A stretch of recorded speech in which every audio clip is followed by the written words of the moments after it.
Cookings academy of English Chandrapur. दोस्तों, अभी मैंने आपको बताया था एक पैसेज लिए थे हमने। अब ये है यहाँ पर दूसरा पैसेज। यहाँ पर कुछ खास बातें, तो चलिए मैं पहले आपको क्वेश्चन पेपर बता दूं। ये फ्रेंड्स मेरे पास जो क्वेश्चन है 2023 का क्वेश्चन पेपर दिख रहा है दोस्तों, यहाँ पर आपको 23 का पेपर है। और यहाँ पर ये पैसेज है, आई was quite happy getting into IT. तो पैसेज दोस्तों बड़ा खास पैसेज है और अच्छा पैसेज है। तो उसके बाद ये पैसेज, अब देखिए यहाँ पर चूज एंड रिराइट, सीधा क्वेश्चन की तरफ चलते हैं। Choose and rewrite the two correct statement from the following. अब ध्यान देना दोस्तों, तो एग्जाम में क्या होगा कि आपको ये क्वेश्चन में चार ऑप्शन रहेंगे। अभी मैं जब पेपर चेक करता हूँ तो बच्चे लोग क्या करते हैं, मैं आपको ये भी बताऊँ, तो आपको ये नहीं करना, you don't have to do all this things. तो यहाँ पर क्या लिखे है कि चार ऑप्शन लिखे हैं, चार सेंटेंस लिखे। वो बोल रहा है कि choose and rewrite the two correct statement from the following. तो यहाँ पर जो चार ऑप्शन दिख रहे हैं, जैसे फॉर एग्जांपल ये यहाँ पर हो गए, दो ऑप्शन हो गए, और यहाँ पर ये दो लिखा है, सी डी दिख रहा है। तो ये कह रहा है दोस्तों कि उसमें से चार ऑप्शन में से दो ऑप्शन ऐसे हैं जो इस पैसेज में मैच करेंगे, यानी उस थीम को बताएंगे, वो आपको ढूंढना है और लिखना है। मैं बहुत से जब पेपर चेक करता हूँ एग्जाम में, तो बच्चे लोग क्या लिखते हैं, ये लिखते हैं ए, और उसमें समझाना चालू कर देते हैं, उनको लगता है ये क्वेश्चन है। फिर लिखते हैं यहाँ पर द राइटर विज, उनको लगता है क्वेश्चन है, फिर उसको चार छह लाइन लिख देता है। फिर सी लिखते हैं, फिर उसमें तीन चार लाइन लिखते हैं, और द राइटर कुछ होता है उसमें, उसको समझाते हैं। दोस्तों उसको समझाना बिल्कुल नहीं है, उसको क्या करना है, सिर्फ वो चार में से सिर्फ दो पॉइंट कौन से मैच कर रहे हैं उस पैसेज में से आए अपने को, वो लिखना है, बस इतना सही दोस्तों। तो ध्यान रहेगा यहाँ पर। तो उसका नाम है choose and rewrite to correct statement. ध्यान देंगे दोस्तों, क्या लिखेंगे,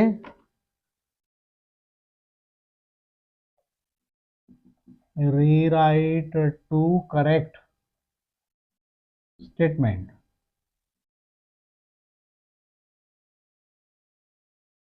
रीराइट टू करेक्ट स्टेटमेंट, तो यहाँ पर अपने को क्या करना, सिर्फ दो स्टेटमेंट जो सही है उनको वहां पर लिख देना, हो गया। तो दोस्तों वेरिएशंस बहुत से रहते हैं एग्जाम में, अभी कभी ट्रू एंड फॉल्स आएगा। अब देखिए यहाँ पर थोड़ा चेंज आ गया। The writer developed N inferiority complex during his stay in Mumbai, analyst the cause. Writer जब, ध्यान देंगे, मुंबई में रह रहा था तो उसको इंफीरियरिटी कॉम्प्लेक्स, उसको अपने आप में बड़ा अजीब सा लग रहा था, यानी वो लोगों से आंखें नहीं मिला पा रहा था, बात नहीं कर पा रहा था बराबर। तो ऐसी कौन कौन सी कारण थे, क्या कॉज थे उसकी वजह से वो ऐसा उसमें इंफीरियरिटी कॉम्प्लेक्स है, यानी अपने आप में उसको गिल्टी फील हो रही थी। तो ये पैसे से ढूंढेंगे दोस्तों, मिल जाएगा। फिर अगला क्वेश्चन था point A3, point out the quality of the writer that you have come across while reading the extract. तो ऐसी कौन सी क्वालिटी है जो राइटर ने पैसेज पढ़ते पढ़ते उसमें देखा। वो जब पैसेज पढ़ रहा था, जब वो उस समय के दौर में, तो उसमें कौन कौन सी क्वालिटी देखा। तो नेगेटिव क्वालिटी तो उसकी इसमें क्या थी, और पॉजिटिव क्वालिटी क्या थी। तो दोस्तों ये सारी चीज़ें पैसे से मिलेगी, तो पैसे से देखेंगे। फिर अगला क्वेश्चन आता है हमारे पास में, अगला क्वेश्चन आता है give any four suggestion to improve English. देखिए दोस्तों बड़ी खास चीज पूछा इसने, give any four suggestion to improve English communication skill में। वो ये बोल रहा है कि अपनी इंग्लिश को इम्प्रूव करने के लिए क्या क्या करेंगे आप, क्या क्या करेंगे। तो बहुत इजी दोस्तों, ये अपने मन से, एक्चुअली मन से ही लिखना, पर्सनल रिस्पॉन्स A4 में। तो अपनी इंग्लिश को इम्प्रूव करने के लिए सबसे पहला पॉइंट दे देंगे, रीडिंग इंग्लिश न्यूज़पेपर। पहला पॉइंट क्या हो जाएगा, इंग्लिश रीडिंग न्यूज़पेपर। दूसरा पॉइंट लिख सकते हैं वाचिंग इंग्लिश न्यूज़ चैनल, लिख सकते हैं वाचिंग इंग्लिश न्यूज़ चैनल। तीसरा पॉइंट ले सकते हैं हेल्प फ्रॉम आवर टीचर, या guidance from our English teacher, guidance from our English teacher. चौथा क्या लिख सकते हैं, बहुत ही है जो आज की डेट में हम मोबाइल से जो वीडियो बना रहे हैं, तो वो भी है इलेक्ट्रॉनिक गैजेट। जी हाँ दोस्तों, यूट्यूब से भी हम अपनी इंग्लिश को इम्प्रूव कर सकते हैं। तो दोस्तों ऐसे बहुत सारे पॉइंट्स हम लिख सकते हैं, बस ये थोड़ा सा अपने को माइंड को शार्प करना पड़ेगा। लिख लेंगे दोस्तों। अब उसके बाद में दोस्तों ग्रामर शुरू होती है। आई was quite happy getting into IIT but my joy was short listed. देखो दोस्तों मैं एक टेक्निक बता रहा हूँ आपको, बहुत ही अच्छी। अब मैं बोर्ड पे नहीं लिखता हूँ फिलहाल, ये लिखा है और बोल रहा है दो या ऑल दो का यूज करो। दिखा है दोस्तों यहाँ पर आपको दो या ऑल दो, उसका एक टेक्निक है दोस्तों। जब भी दो या ऑल दो आ जाए तो उसको सेंटेंस के शुरू में लिख देना और सेंटेंस से बट हटा देना और कॉमा लिख देना। अब देखो दोस्तों एमसीक्यू शुरू हो चुके, ध्यान देना।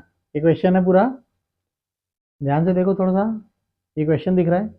हाँ, तो दो या ऑल दो जब भी यूज करो बोलेगा, देखो लिखा है ना, choose the correct alternative showing proper use of दो, तो दो या ऑल दो शुरू में लिख देना। दो आई वाज, अब मैं आंसर बोल रहा हूँ फिर ढूंढेंगे अपन। दो I was quite happy getting into IIT, और बट को हटा के कॉमा लिख दो दोस्तों, अपना आंसर आ गया। तो चलो मैं लिख के चलता हूँ, ये ऑप्शन है अपने पास में, ध्यान देना। दो, पहला वाला ऑप्शन नहीं आएगा क्योंकि उसमें बट आ गया, बट नहीं चाहिए अपने को। फिर ऑप्शन नंबर टू में दो उधर बीच में लगा दिए, वो भी नहीं चलता। तीसरा ऑप्शन देख रहे हैं, though I was quite happy getting into I I T comma yes my joy was shortly. तो दोस्तों सी वाला बिल्कुल 100% सही, क्योंकि दो आल दो शुरू में आ गया और बट की जगह क्या लगा दी वहां पर, कॉमा लगा दिए, तो ये सही आंसर है। तो जब आप आंसर लिखेंगे A5 में 1 का आंसर क्या हो जाएगा यहाँ पर, सी। पूरा लिख देना वहां पर, दो I was quite happy getting into I I T my joy was shortlisted, सी हो गया दोस्तों। तो अब एमसीक्यूज आना शुरू हो गया, तो अब सिर्फ लेकिन अपने को दोस्तों नॉलेज भी होना चाहिए इस चीज़ का कि भाई इसमें क्या लगेगा क्या नहीं लगेगा, नोट्स चाहिए। I felt extremely humiliated and upset. दोस्तों यहाँ पर क्या करना है, हमको एक्सक्लेमेटरी सेंटेंस बनाना है। तो अब मैं थोड़ा सा एक हिंट दे रहा हूँ आपको, बहुत ही प्यारा, ध्यान देना थोड़ा सा। आई फेल्ट एक्सट्रीमली, हाँ। तो यहाँ पर दोस्तों एक्सक्लेमेटरी सेंटेंस बनाना है, तो आप देखिए इस सेंटेंस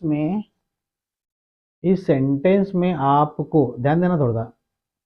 इस सेंटेंस में आपको ए या एन दिख रहा है क्या दोस्तों, ध्यान दो मैं क्या बोल रहा हूँ। एक्सक्लेमेटरी बनाना है तो एक्सक्लेमेटरी सेंटेंस जो बनेगा वो तो या तो व्हाट से शुरू होगा या हाउ से शुरू होगा, बराबर है। व्हाट से शुरू होगा या हाउ से। व्हाट से अगर शुरू करना है तो सेंटेंस में ए या एन चाहिए। चेक कर लो सेंटेंस में ए या एन है क्या। I felt extremely humiliated and upset, नहीं है। इसमें ए एन नहीं है, इसका मतलब वो व्हाट से शुरू नहीं होगा, तो व्हाट वाले कैंसिल हो जाएंगे। अब हाउ से शुरू होगा दोस्तों, और इसमें जो एक्सट्रीमली वर्ड है वो गायब हो जाएगा, तो अपना आंसर क्या हो जाएगा मैं यही बता दे रहा हूँ, फिर अपन पीछे चेक करेंगे। How humiliated and upset I felt. अब ये जिस ऑप्शन में होगा दोस्तों, ये जिस ऑप्शन में होगा वो अपना ऑप्शन हो जाएगा, क्योंकि यहाँ पर वाट नहीं लिख सकते क्योंकि क्वेश्चन में ए एन नहीं है, तो अपने को क्या हो जाएगा यहाँ पर। तो चलिए देखते हैं यहाँ पर, और आखिरी में साइन आप एक्सक्लेमेशन रहेगा। देखिए दोस्तों मैंने क्या बोला था, how humiliated and upset I felt, और आखिरी में साइन आप इंटरजेक्शन होगा। सी नंबर नहीं हो सकता दोस्तों, क्योंकि उसमें एक्सट्रीमली आ गया, और यहाँ पर जब वर्ड है हाउ का यूज करते हैं तो बहुत जो वर्ड है वेरी, एक्सट्रीमली, अलॉट ऑफ, ये वर्ड हट जाते हैं, तो अपना आंसर क्या हो जाएगा, B, how humiliated and upset I felt. Clear हो गया दोस्तों। हाँ, तो दोस्तों ग्रामर ही बहुत इजी रहती है, ग्रामर ऐसे बहुत सारी, लेकिन अपने को वन मस्ट बी परफेक्ट। अब चलते दोस्तों यहाँ पर क्वेश्चन पर ध्यान दीजिए दोस्तों, क्योंकि मैं बोर्ड पे कराने से विश्वास ज़्यादा आपको समझाने में रखता हूँ, क्योंकि इतना बोर्ड में लिखूंगा टाइम चला जाएगा मेरा। तो मैचिंग है दोस्तों, तो एंटोनिम्स यानी होता है अपोजिट, क्या होता है, अपोजिट। तो सबसे पहले चेक कर लीजिए यहाँ पर कि पहले आंसर शीट में आप लिख लीजिए A6, और उसके बाद में ये ABCD ये लिख लीजिए, और उसका जो आंसर होगा उसके सामने लिखना। एक मैं हिंट दे रहा हूँ यहाँ पर, देखिए ये सब दोस्तों किस्मत की बात भी है। अब देखिए दोस्तों यहाँ पर इसमें डिफिडेंट, इसमें एंडिंग कैसे हुई, एनटी से हुई है, एनटी से एंडिंग हुई है, तो यहाँ पर देखो कॉन्फिडेंट, ये एडजेक्टिव है यहाँ पर। तीसरा नंबर पे देखिए दोस्तों, यस कॉन्फिडेंट, तो डिफिडेंट का आंसर क्या हो जाएगा, कॉन्फिडेंट। तो जैसा वर्ड रहा वैसा इधर कॉलम में चलेगा। अब जैसे ह्यूमिलिएटेड सेकंड फॉर्म है वर्ब का, ध्यान में आ रहा है मेरी बात को दोस्तों। हाँ, तो ह्यूमिलिएटेड यानी अपमानित होना, तो उसमें देखो चौथे नंबर पे एक्सिलरेटेड, ईडी उसमें भी लिखा है, ईडी इसमें भी लिखा है, ये दोस्तों किस्मत की बात है।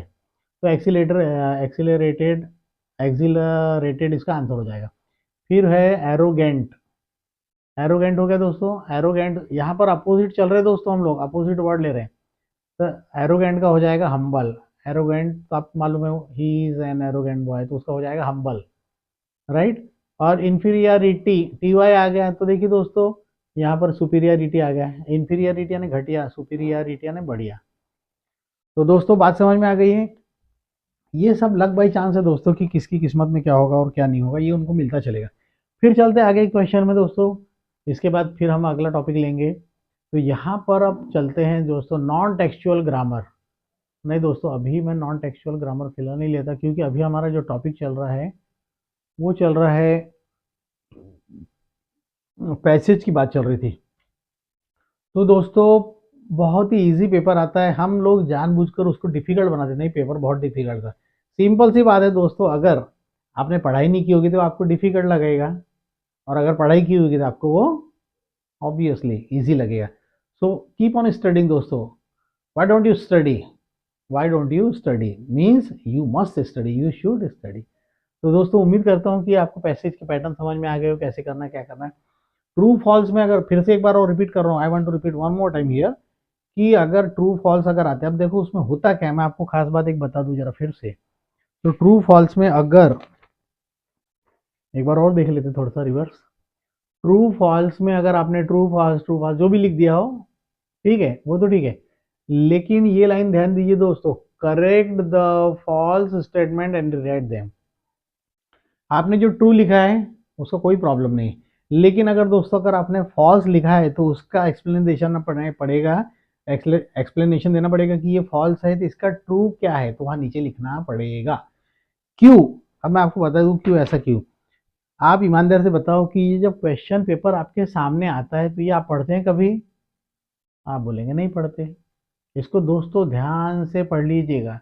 Each activity has to be answered in complete sentence, complete sentence होना चाहिए, और answer written in only one word will not be given complete credit. जैसे आपने ट्रू और फॉल्स लिख दिया, चलो ट्रू लिख दिया ठीक है, फॉल्स लिख दिया, लेकिन वो क्या हो रहा है दोस्तों, वहां पर वो वन वर्ड हो गया, और उस पर मार्क आपको दे भी सकते नहीं भी दे सकते, क्रेडिट मिलने के चांसेस 50-50 है। Only the correct activity number return in the case option will not be given. कुछ बच्चे क्या करते हैं दोस्तों, बार बार एक ही क्वेश्चन को पहले पेज में लिख लेते फिर आखिरी में लिखते हैं, तो ऐसी गलती मत करना दोस्तों। अभी मैं अगले वीडियो में आंसर शीट लेके आऊँगा बोर्ड पैटर्न की, और इसमें क्या क्या गलतियाँ करते नहीं करते वो बताऊंगा, और वैसी गलती नहीं करना है। ठीक है दोस्तों, तो उम्मीद करता हूँ कि आपको ये वीडियो पसंद आया होगा, और पसंद आया होगा तो आप हमें ज़रूर बताइए, और आपकी भी कोई क्वेरीज होगी तो मुझे ज़रूर बताइए। Thank you very much.